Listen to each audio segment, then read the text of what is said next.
హోలీ పండగ గురించి ఇప్పుడు మనం తెలుసుకుందాం. ఫాల్గుణ మాసం విష్ణుమూర్తికి ప్రీతికరమైన మాసం. హోలీ పండగను 2 రోజులు జరుపుకుంటారు. ఫాల్గుణ పౌర్ణమి నాడు రాత్రి హోళికా దహనం చేస్తారు.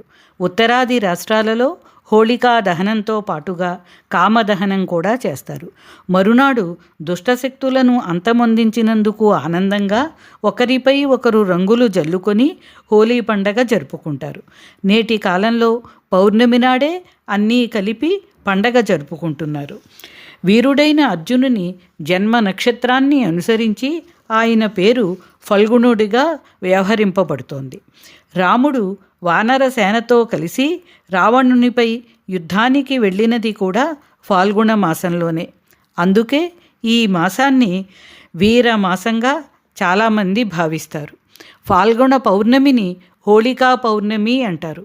హిరణ్యకశిపుడు తన కుమారుడైన ప్రహ్లాదుని అగ్నికి ఆహుతి చేయమని తన చెల్లెలు అయిన హోళిక అనే రాక్షసిని నియమిస్తాడు.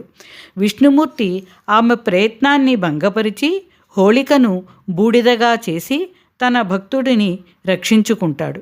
అలా హోళిక అనే రాక్షసి దగ్ధమై బూడిదగా మారిన రోజు కాబట్టి ఈ పౌర్ణిమను హోళికా పౌర్ణమి అంటారు. పౌర్ణమి నాటి రాత్రి హోళికా దహనం చేస్తారు. ఈ పౌర్ణమి నాడు బెంగాలు మొదలైన ప్రాంతాలలో కృష్ణునికి డోలాయాత్ర జరిపి రాధాకృష్ణులను ఊయలలో ఊపి వేడుక చేస్తారు. అందుకే దీనిని డోలా పూర్ణిమ అని కూడా అంటారు.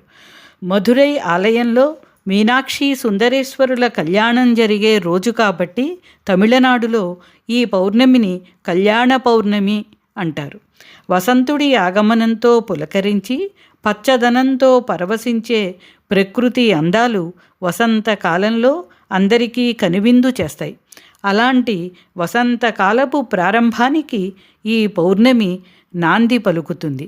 కాబట్టి ఈ పౌర్ణిమను మదన పౌర్ణమి అని కూడా అంటారు.